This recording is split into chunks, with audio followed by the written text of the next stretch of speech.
lawyer. She has a great background with economics. She supports veterans. And with that, I'm going to let Nikki talk to you today, and thank you all for coming out.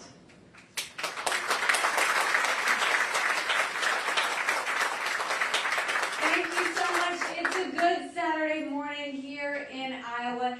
Can you guys in the overflow, can you hear us okay? Good. Okay, great. Well, thank you for coming out. What a crowd. We are so excited that you're here.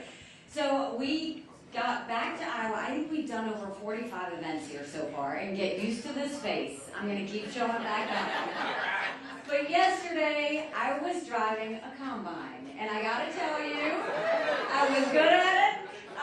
But you know, it was fun because I grew up in a rural area of South Carolina. I grew up playing on a cotton field and at a dairy farm.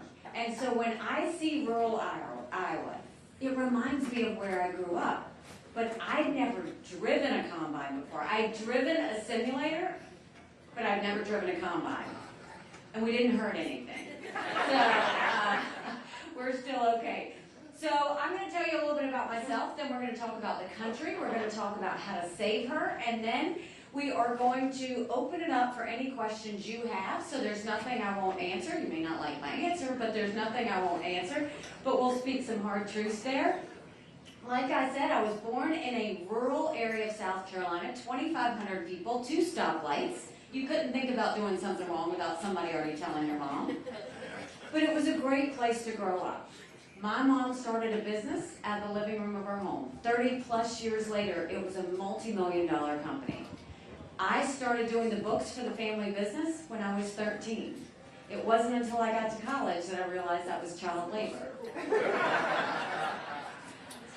I'm not an Ivy Leaguer. I went to a public university, and I'm watching the football screen because I'm a big college football girl. Went to Clemson University, go Tigers, and graduated with a degree in accounting. I am not a lawyer, I'm an accountant.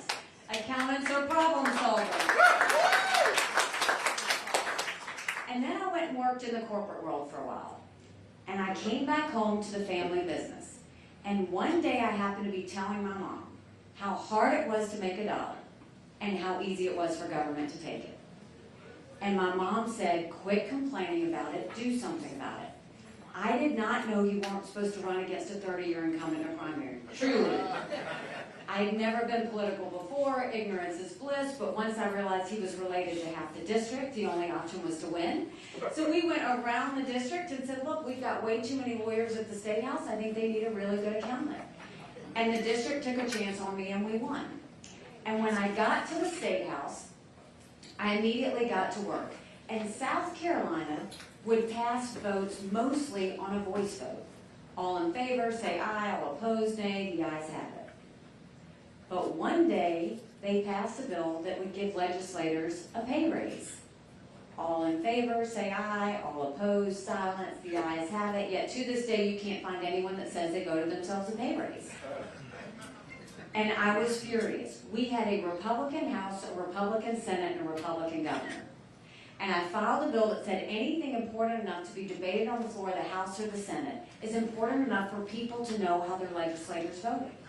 And the Speaker of the House said, put the bill away. We don't need to have it. We will decide what the public needs to see and what they don't. I ended up going around the state and saying, did you know of all the bills passed in the House, only 8% were on the record? Of all the bills passed in the Senate, only 1% was on the record? So if you didn't know how your House member voted 92% of the time, if you didn't know how your Senate member voted 99% of the time, how did you know who to vote for when you went to the polls? And the people of South Carolina were shocked. But to summarize the whole thing, when I didn't put the bill away, they stripped me of everything. I lost all my seniority, they took me off my committees, I could take the well, no one would hear me speak, I could sponsor a bill, no one would co-sponsor, so I ran for governor.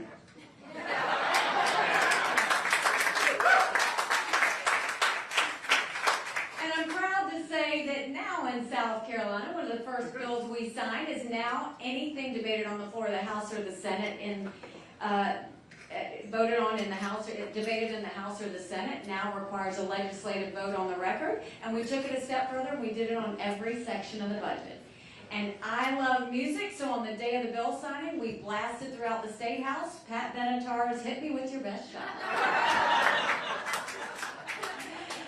When I became governor, South Carolina was hurting. We had 11% unemployment. We had thousands of people on welfare, and South Carolina was the butt of the jokes. And so we got to work, and we changed that. By the time I left, we were building planes with Boeing. We were building more BMWs than any place in the world. We brought in Mercedes-Benz. We brought in Volvo, 5 international tire companies, and they were referring to South Carolina as the beast of the Southeast, which I love. We announced jobs in every county in the state. That 11% unemployment went down to 4% unemployment, and we acknowledged a truth. We said if you have to show picture ID to buy Sudafed, if you've got to show picture ID to get on a plane, you should have to show picture ID to protect the integrity of the election process. We passed voter ID in South Carolina. We passed one of the toughest illegal immigration laws in the country, and we made South Carolina strong and proud again.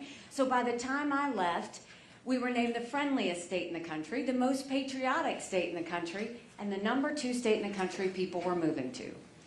And then I got the call for the United Nations. And my honest answer was, I don't even know what the UN does. I just know everybody hates it. Right? I wasn't wrong. But when you get the chance to serve your country, you jump.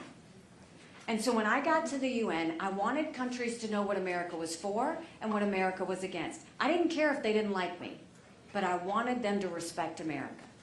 And so we got to work. We pulled ourselves out of the Iran deal. We moved the embassy from Tel Aviv to Jerusalem. I negotiated with Russia and China, and we passed the largest set of sanctions against a country in a generation with North Korea.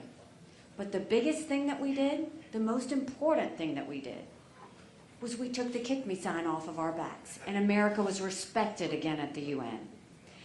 Now I'm running for president, and I don't need to tell you how bad things are. You don't have to turn on the news to see it. You feel it when you go to the grocery store. We feel it when we fill up our cars with gas. You know it if you pay rent, or you've looked at your mortgage payment and you see the interest rates and what's happening. We are $32 trillion in debt. We're having to borrow money just to make our interest payments. China owns some of that debt. Now, I would love to tell you that it was Biden that did that to us, and he sent us on a roller coaster of socialism that we have to stop. But I've always spoken hard truths, and I'm going to do that with you today because you deserve it. Our Republicans did that to us too.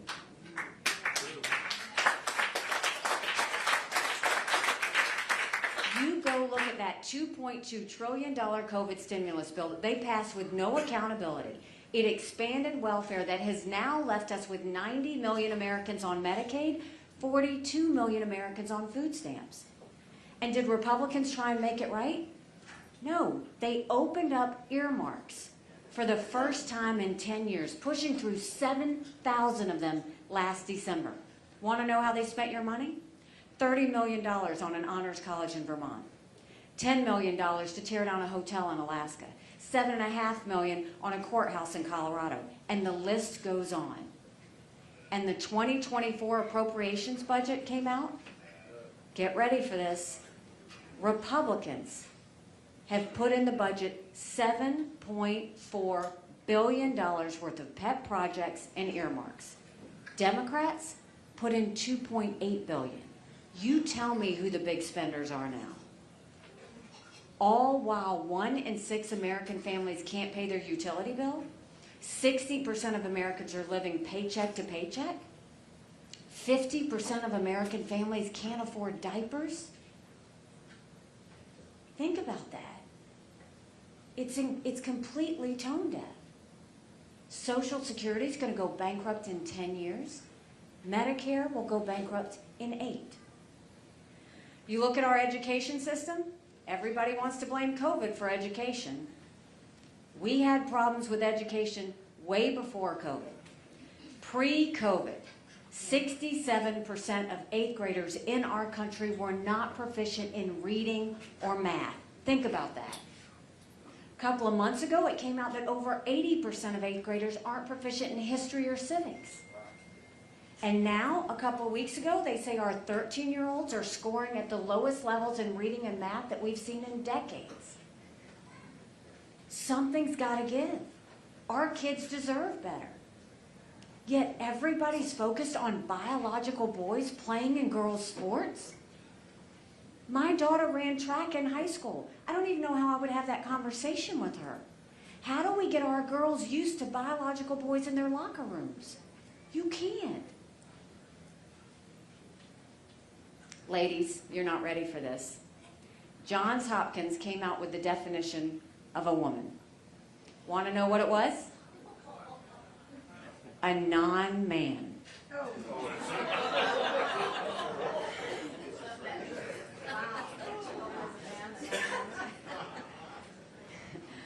They can't erase us that easy.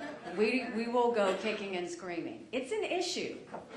Then you look at the border situation. Now, I have been to the border, and I didn't pull a Kamala go and come back. I went 400 miles down that border.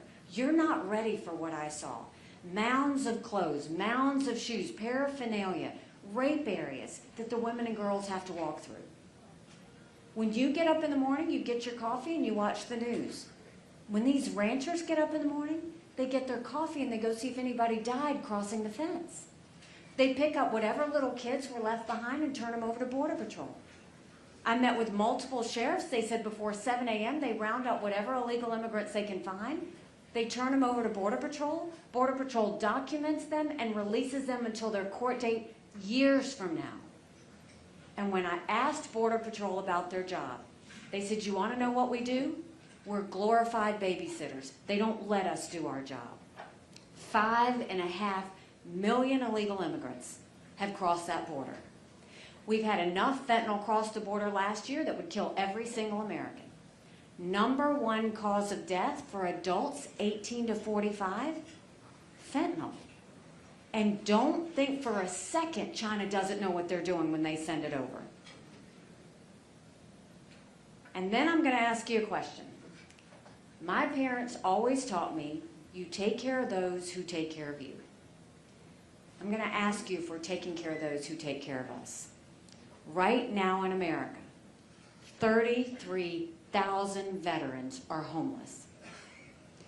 1 in 3 veterans suffers from PTSD or thoughts of suicide. We lose 22 heroes a day to suicide. The average amount of time for a veteran to get a doctor's appointment at the VA? 29 days. Why 29? Because on the 30th day, they can go to the doctor or hospital of their choice.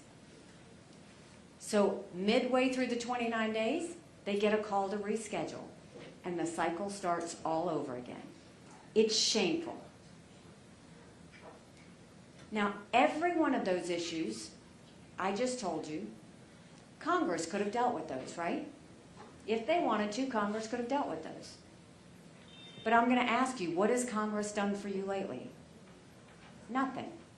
It is why we have to have term limits in Washington, D.C.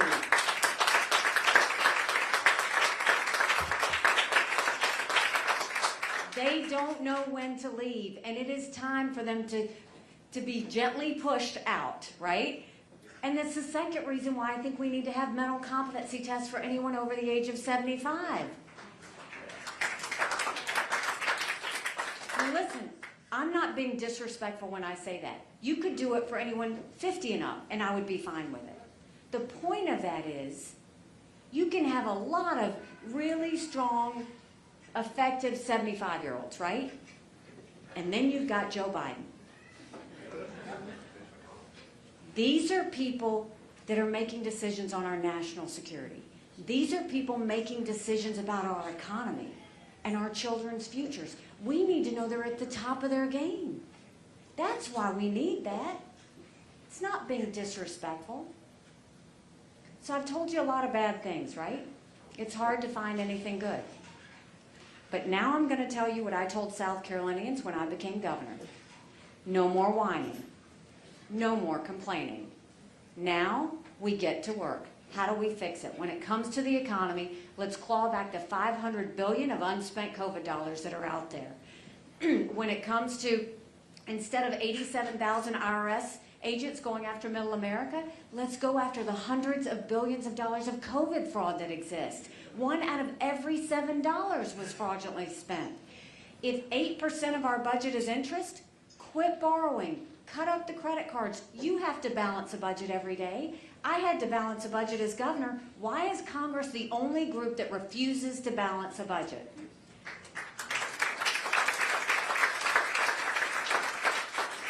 We will stop the spending, we will stop the borrowing, we will eliminate the earmarks, and I will veto any spending bill that doesn't take us back to pre-COVID levels.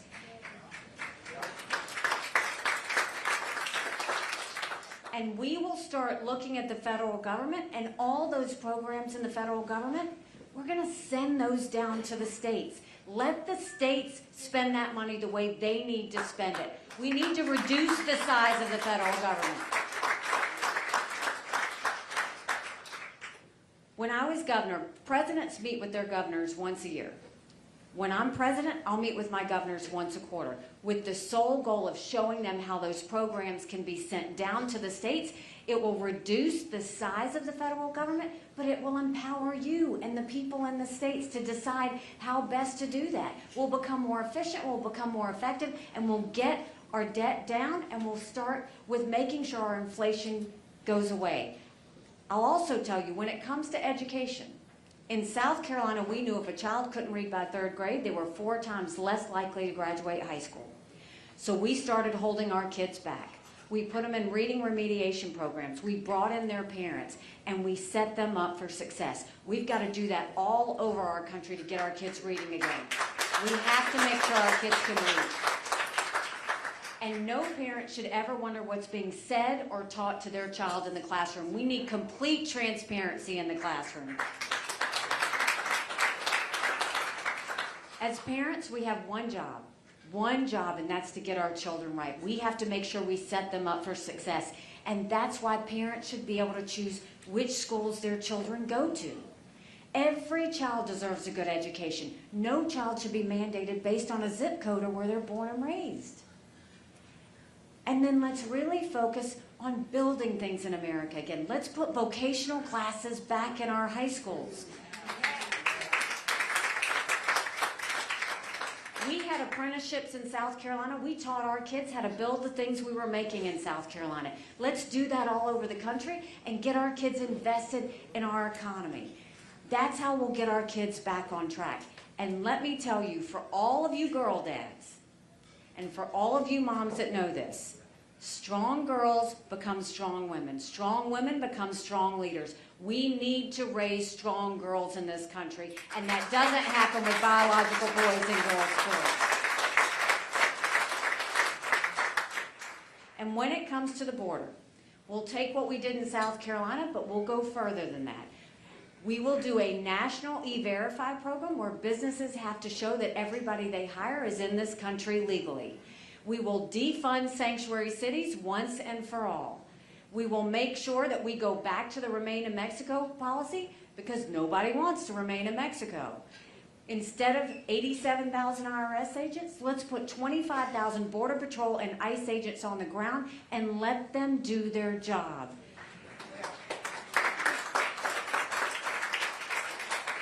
And instead of catch and release, let's go to catch and deport. That's how we will stop the bleeding. And don't let anyone tell you that we have to deal with border or legal immigration. We deal with both at the same time. Our legal immigration system is broken. It should not take someone 10 years to become a citizen. We need to vet, but instead of what they've done in all these years is they have quotas. We'll take this many this year. We'll take that many. Do it based on merit. Go to our industries that can't find workers. Think construction, think farming, think tourism, and let's go and make sure they have what they need. We should vet and approve. Vet and approve. That will strengthen our economy when we do that. And when it comes to our veterans, you know, the media loves to show when our veterans get deployed and the tears that are shed. And they love to show when the veterans come home and the blessings that happen with that. I'm the wife of a combat veteran. He served in Afghanistan. And when they come home, it's a blessed day. But that's the easy part. The tough part's when we go home. The transition is tough. When Michael came home, he couldn't hear loud noises. He couldn't be in crowds. Life had passed him by for the year he was gone in Afghanistan, and the transition was tough. We can't just love our men and women when they're gone. We've got to love them when they're home, too. We need to help them with that transition. We need to make sure not only do we help with the transition, let's do telehealth so that they can get the mental health care they need when they need it. Let's make sure they can go to the doctor or hospital of their choice. They deserve that. And the way we're going to take care of their health care system is I think every member of Congress should have to get their health care from the VA. And you watch how fast that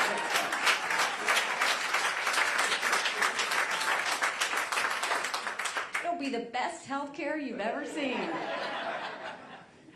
Let's love our men and women that serve for us. They deserve that. So we have the answers. That's all of your domestic policy. We can do this. We know how to get America back on track. But let's talk national security. There were two things when I was at the UN that China and Russia never wanted us to have. They never wanted us to have a strong military, and they never wanted us to be energy independent. Not only do we have to be energy independent, we need to be energy dominant. No more going hat in hand to Saudi Arabia. No more getting dirty oil from Iran and Venezuela. Let's do an all-of-the-above approach. Let's make sure, yes, E15 year-round. We need to be able to do that. Let's make sure that we're never dependent on anyone else for our energy needs. We're blessed to have the resources. Let's use that. And did you ever think we'd look at the sky and see a Chinese spy balloon going over us? It was a national embarrassment.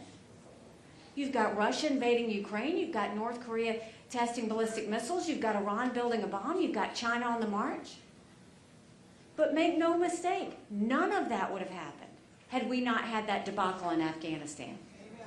The idea that my husband and his military brothers and sisters who served in Afghanistan had to watch us leave Bagram Air Force Base in the middle of the night without telling our allies who stood shoulder to shoulder with us for decades because we asked them to be there.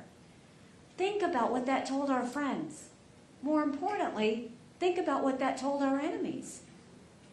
And speaking of enemies, no, Joe Biden, China's not a competitor. They have been planning war with us for years. And that's not me being dramatic. They're already here. They've already infiltrated our country. China has purchased 400,000 acres of farmland, most recently near Grand Forks Air Force Base, where our most sensitive drone technology is. They are stealing seeds and technology from Iowa farmers because they're food insecure, and they want to make sure they take from us. They bought the largest pork producer in the country, right here in Iowa.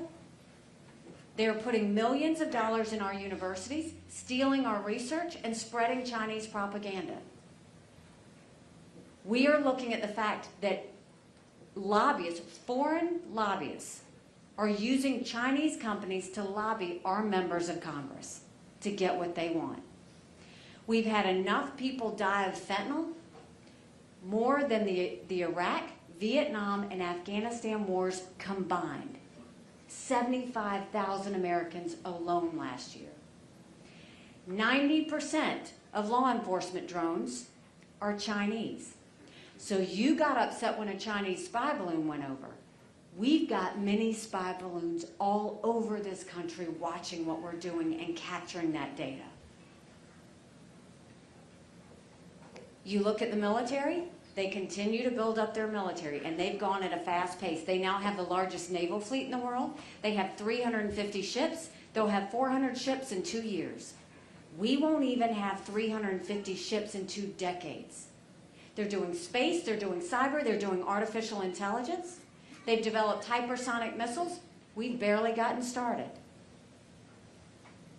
There's a list of technologies that they use to build up their military to threaten America. The Biden administration approved 70% of those last year. It defies all logic. And China has now become the biggest developer of neurostrike weapons. Those are weapons engineered to change brain activity of military commanders and groups of the population. That's who we're dealing with. And Biden wants to send cabinet member after cabinet member to appease them. The only way to deal with China, I dealt with them, the only way to deal with them is with strength. So how do we do that? We stop allowing them to buy any of our U.S. soil, and we take back all of the land that they've already purchased.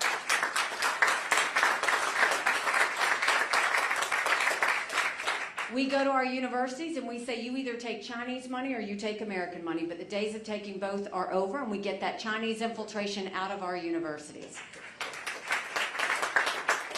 We will end all foreign lobbying. If a country wants something, that's what ambassadors are for. But our members of Congress don't need to be listening to foreign entities on what they need. We need to also make sure that we focus on that fentanyl. We will go to China and say, we're going to end all normal trade relations with you until you stop killing Americans. You watch how fast that fentanyl flow stops. And yes, we will send our military special operations over to take out the cartels. If Mexico won't do it, we will, but Americans are going to stop dying because of fentanyl.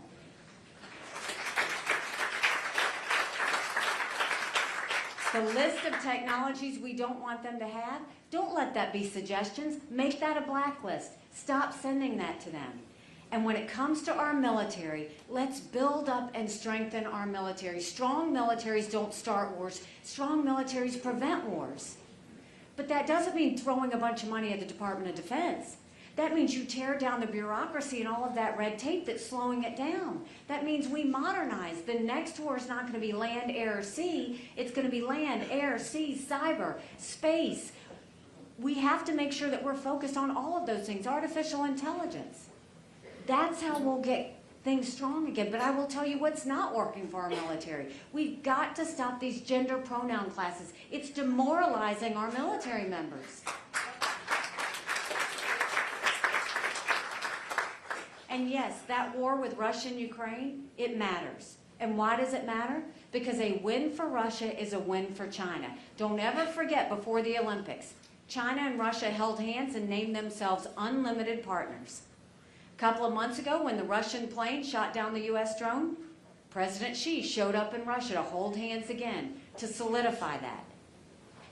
Dictators always do what they tell us they're going to do. They're actually pretty transparent. China said they were going to take Hong Kong, they did. Russia said that they were going to take Ukraine, we watched it. China says Taiwan is next, we better believe them. Russia said after Ukraine, it's Poland and the Baltics. Then we're looking at war. That's what we're trying to prevent.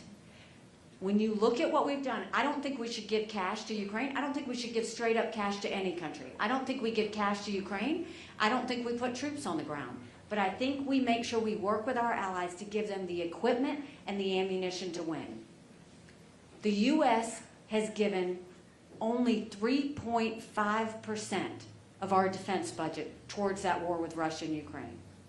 Percentage of GDP, 11 European countries have given more than us. That's a pretty small price to pay to prevent war. Because if Ukraine wins, it sends the biggest message to China about Taiwan, it sends a message to North Korea about ballistic missiles, and it sends a message to Iran on the bomb.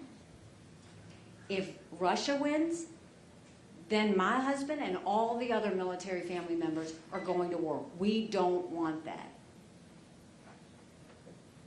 The number one group that supports America helping the Ukrainians? The Taiwanese. Why? Because they know if Ukraine wins, China will leave them alone. So we have the answers. We know how to get America back on track, and we'll do that. But the first thing we have to do is end this national self-loathing that has taken over our country. The idea that they say America's bad or rotten or racist. I was elected the first female minority governor in history. America's not racist, we're blessed.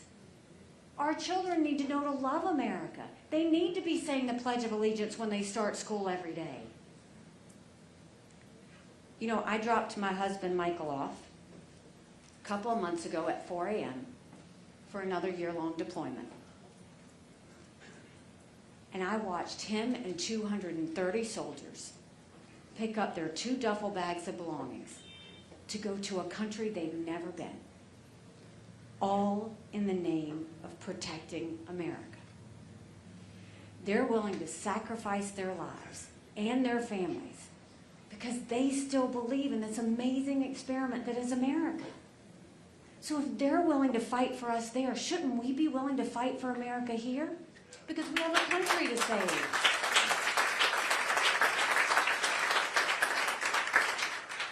But to do that, we need to acknowledge some hard truths. Republicans have lost the last 7 out of 8 popular votes for president. That's nothing to be proud of. We should want to win the majority of Americans. But to do that, we have to have a new generational leader. We've got to leave the negativity and the past behind us. We need to go forward. Do you remember when you were growing up? Do you remember how simple life was? Do you remember how safe it felt? It was about faith, family, and country. Our parents raised us to be responsible individuals. We went to school and we learned what it meant to be successful. We went to church and we found our faith and our conscience. Don't you want that again? Because we could have that again. But in order to have that, it's going to take a lot of courage. Courage from everyone in this restaurant. Courage for me to run. And courage for every one of you to know, don't complain about what happens in a general election if you don't play in this caucus. It matters. It matters. Someone asked me when I started running why I was doing this. And I said, my parents came here 50 years ago to an America that was strong and proud and full of opportunities. I want them to know that country. I'm doing this for my husband, Michael, and his military brothers and sisters because they need to know their sacrifice matters. They need to know that we love our country. I'm doing this for my daughter who just got married, and I saw how hard it was for her and her husband to buy a home. And I'm doing this for my son who's a senior in college. And I am tired of watching him write papers of things he doesn't believe in just to get an A. That's not us. That's not America. And for the first time, 78% of Americans don't think their kids are going to live as good of a life as we have. We can't be okay with that. I'm not okay with that. We have a country to save. But if you will join me in this fight, if you will show that courage, and if you will show that fight, I promise you, that our best days are still yet to come. Thank you so much. God bless you all. Thank you. Thank you. Thank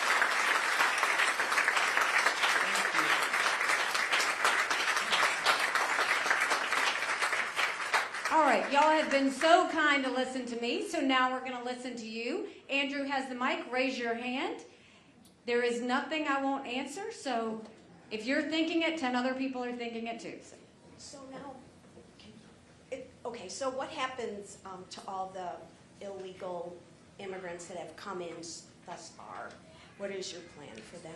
So her question is, what happens to the illegal immigrants that have already crossed over? It's a hard truth. You got to send them back. And the reason is, you've got people like my parents who put in the time, put in the price, and came here the right way. They don't get to skip the line. They don't, because what are you saying to all those people that did it the right way?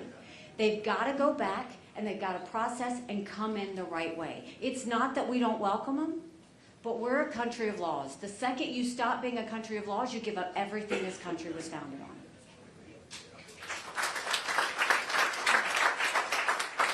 Yes, I've not heard anything that you've said today that I don't totally agree with. The one thing that you Get this man to caucus for us.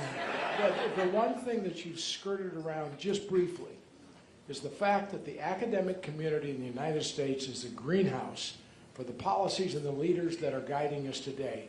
And that is an issue that we have to aggressively address because it is out of control. It's completely out of control. And trust me, I could have an hour-long conversation with you on education. Because the issue is, and it is why when I said we were going to take the federal government and move it down, as governor, when we did those reading remediation programs and we tried to get our kids back on track, the other thing I did was focus on how to reform the funding of education. I wanted to figure out how to lift up our rural areas without hurting the wealthy areas. And so in doing that, what I found out is the Department of Education in DC goes and says, if you teach this, we'll give you this much money. If you teach this, we'll give you this much money. You teach critical race theory, we'll give you this much money. You can decline the money, that's the first thing, but what would be better? Better is take that education money for reading, math, science, history, send it down to the states and let the states make those decisions. When I talk about vocational classes, the vocational classes in South Carolina are going to be very different than the vocational classes in Iowa. And when you do that, you stop these bureaucrats. We can't turn over custody of our children to the teachers' unions or the bureaucrats. We've got to make sure we get this back. And the way you get it back is putting it back in the hands of parents in the states and taking it away from the federal government. You look at the Department of Education. The amount of money since it's been created that is spent and the results of where our kids are, it's beyond not getting a return on investment. We're throwing it in a deep hole and we're not getting better educated kids because of it. It's the only way to fix it is to send that down to the states, and that's what we'll do. Yes, sir. So you were very adamant on your position as it relates to China. For 3 decades, the GOP has been saying, we need to bring these manufacturing jobs back. We need to bring it back. How do we reconcile trying to bring back manufacturing to the United States when people are used to paying for TVs that are built with $2 an hour labor? I mean, right now, the UAW's on strike. They're paid $65 an hour burden versus a transplant's at $55. How are we going to convince Americans and simultaneously keep inflation under control when we're building TVs with $42 an hour labor rather than $2 an hour labor? Good question. So his question was, how do we bring manufacturing back to America? The same way I brought it back to South Carolina. So when I was governor, you heard me talk about planes, cars, and tires. We brought back the first American TV company. We started making the first American-made televisions in South Carolina. We started making the first American-made bicycles in South Carolina. We started doing all that. We did it by making sure when I was recruiting those companies in, I put one person on the ground for those companies that did nothing but deal with local government, state government, federal government, so that they didn't have to. We made sure it was our South Carolinians that got those jobs. What we have to do when we look at China is look at it through a national security lens. The first thing we say is, if China pulled the rug out from under us tomorrow, would we be ready? So now think back to COVID. Everybody told you to put on a mask. They were made in China. Everybody told you to take a COVID test. You turn it over. It was made in China. Go down your drugstore aisle right now. Every bit of that is made in China. But it's not that we can't do it here. Our American government doesn't help, and I'll give you an example. All you parents know amoxicillin, we give it to our kids for ear infections, right? Amoxicillin, we have a company in Bristol, Texas, that is called U.S. Antibiotics, and they make amoxicillin. Our federal government won't buy it from them. They buy it from China. We have to incentivize and help the American companies we have here. And so it's costing them a whole lot more because guess what? Everybody's getting it cheaper from China. This is a patriotic issue. Why is that company in Bristol, Texas begging our government to take amoxicillin from them instead of from China? It's a whole different mindset that we have to do. The other thing is, I fought and sued the EPA so many times. The regulations that the federal government puts down on our companies is brutal. All these green subsidies. Let's look at another one. Biden tells you the Inflation Reduction Act. Bidenomics says it's really good. You know that Inflation Reduction Act that wants everybody to have an electric car by 2030? 70% of the batteries in electric cars come from China. You just gave them a windfall. That CHIPS Act, that they passed because they said we wanted to make chips in America. I agree with that. But I didn't agree with the CHIPS Act. You know why? Because of those companies that are making chips in America, they didn't make them stop making them in China. So all you did was have them make them here and there. The whole point of giving anything incentives like that is that these American companies only make it here. I mean, it really is common sense. As governor, I was partners with my businesses. I understood what made their costs go up, and we focused on getting those overhead costs down so they could hire my people, sell products at a good price, and then I help them sell it as well. We have to have a president that sells American-made things. I don't want it just to be sold to Americans. I want us exporting. I don't want us to become dependent on China for our agriculture. I want China to continue to be dependent on our farmers for agriculture. But we have to start selling and using common sense and make sure our businesses know that we're in it together with them to keep costs low. It can be done, but we got to get government out of the way. They're the ones that run the cost of everything up.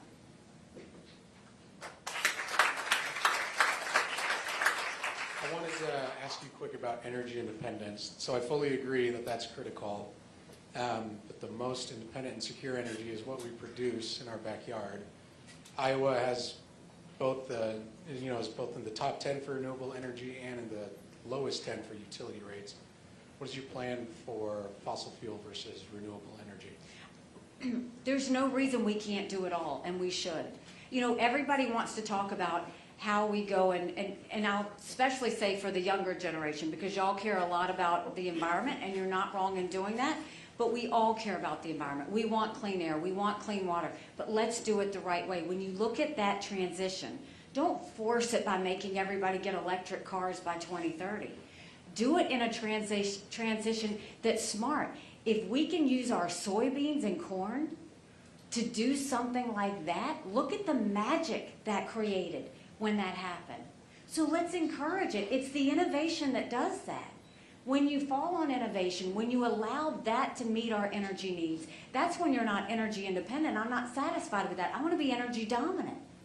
I want us also exporting as much liquefied natural gas as we can. Let's start really making that the resource and the opportunity it is. I'll tell you, you don't do it by demonizing producers. I was at an oil rig in Midland, Texas. It was the most patriotic thing I'd ever seen, because you've got hard-working Americans using the resources we're blessed with to help take care of Americans. Yet we're spending, it got up over $5 a gallon. You look at utility rates in New Hampshire and everywhere else and see how expensive it is. When we have the resources, let's work with those producers to produce more of it and make sure that the citizens don't have to pay as much. So when I say all of the above, we're going to make our production partners, they're going to be our partners. We're going to work with them, not against them. And I think that's what Biden has done. Good morning, Governor. Morning. Once we get these jobs back in our country and we start manufacturing more products here, we need to disseminate those products to where they need to be. Please share with us how you would help our infrastructure for our roads, bridges, and railways to move those. It's a great question. First of all, I want to, before we deal with roads, bridges, ports, all of that, you said something is when we get people working again and all of that. When I talk about the federal government going down to the states, let me give you an example of what we did and just think about this for our country. I told you we had thousands of people on welfare, right? I went to our companies who needed workers, and I said, if you will take this person and train them, I will pay for them for X number of weeks. It got my person off the couch. It got them in training. And I said, after they get trained, you decide whether you want to hire them. We moved 35,000 people from welfare to work. We connected the dots. Some of those people didn't know how to get the training. They didn't know how to get the workers, and the businesses didn't know how to find the people. And so we connected the dots. When it came to our prison systems, I went into our prisons. I wanted to know how people got in, what happened to them when they were there, and what happened when they left. And through all of that, we started focusing on what we could do to strengthen them. We put in family planning. We put in faith-based initiatives if they wanted it. We taught them computer skills. We taught them how to write a resume. But we put equipment behind the fence, and we trained them on a skill. Now in South Carolina, when an inmate leaves the fence, they've got a job to go to the next day. We have the lowest recidivism rate in the country.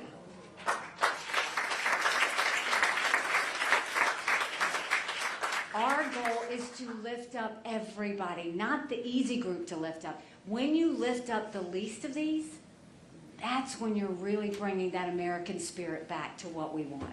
So when it comes to roads and bridges, and I'm going to come out with an economic policy next week, and you'll hear more about it. One of the things in that economic policy is we're going to eliminate the federal gas tax. And the reason we're going to eliminate the federal gas tax is, one, that money needs to go back in your pockets. That's the best way to deal with inflation. But the second thing is, look at how broken the Highway Infrastructure Trust Fund is now. I know when I was governor, we needed roads, right? By the time we went through the approval process, they would have all these strings attached that were based on environmental needs, on wages, on all of these other things. And so by the time you wanted this one road done, it was years before you got it paved, and guess what? The cost of the roads went up. We need to stop that. If we care about infrastructure, and we do, we can't piecemeal this anymore. We need to focus on modernizing our roads, our bridges, our rail, and our ports. And the way you do that is you have to stop with this trust fund that hasn't been solvent in, I think, 15 years, and we've got to go to a new aspect of how to do it. Joe Biden wants to put all these electric cars on the road.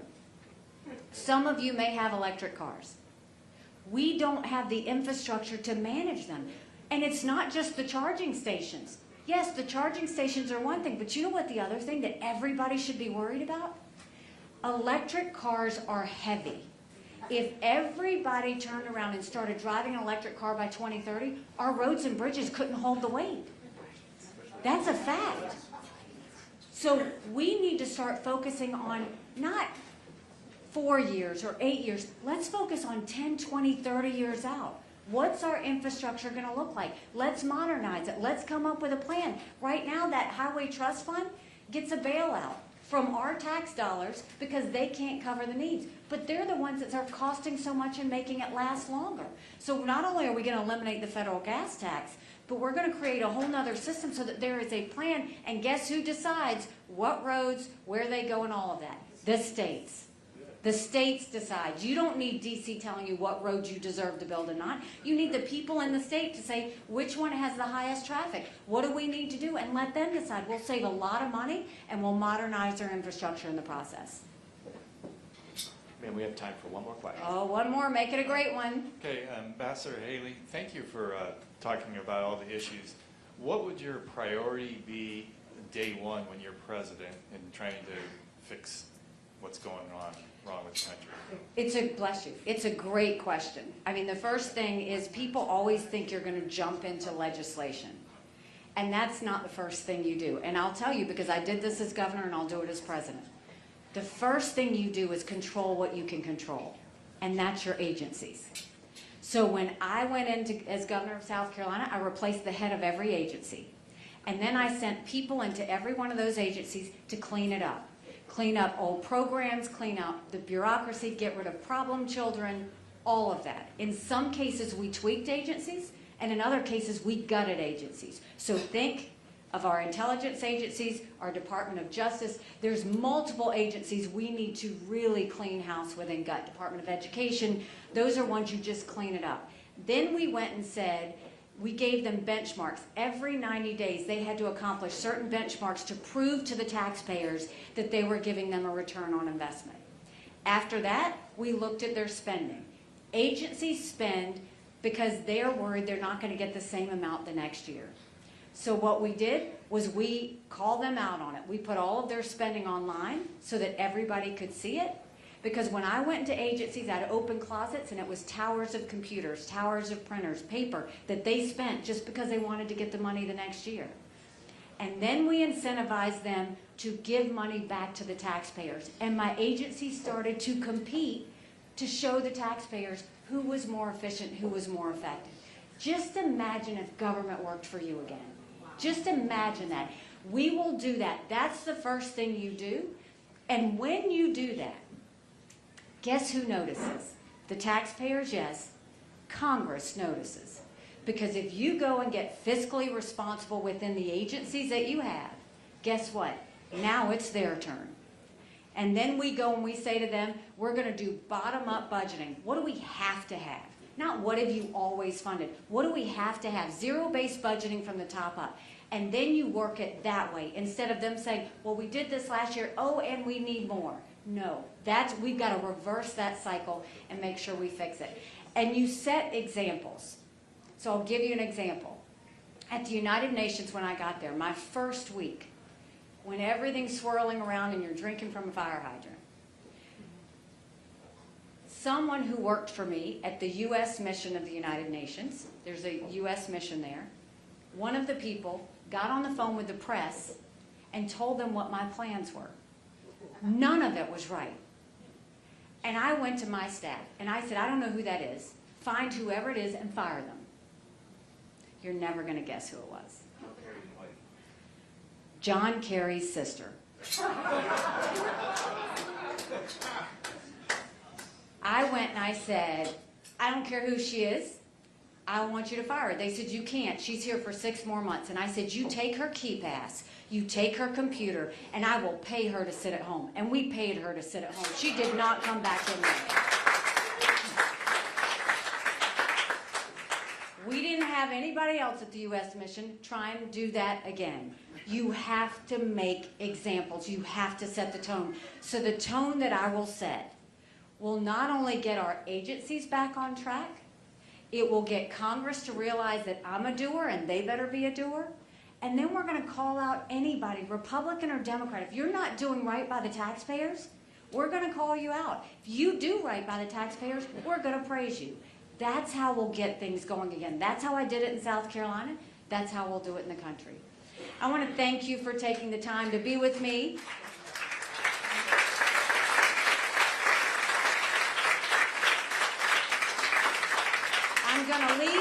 I'm going to leave you with this. When I ran against that longest serving legislator in a primary, people laughed at me. And I got to work and I earned their support and we won. When I ran for governor, I ran against a lieutenant governor, an attorney general, a very popular congressman, and a state senator. I was Nikki who. I had 3% in the polls. I had the least amount of money.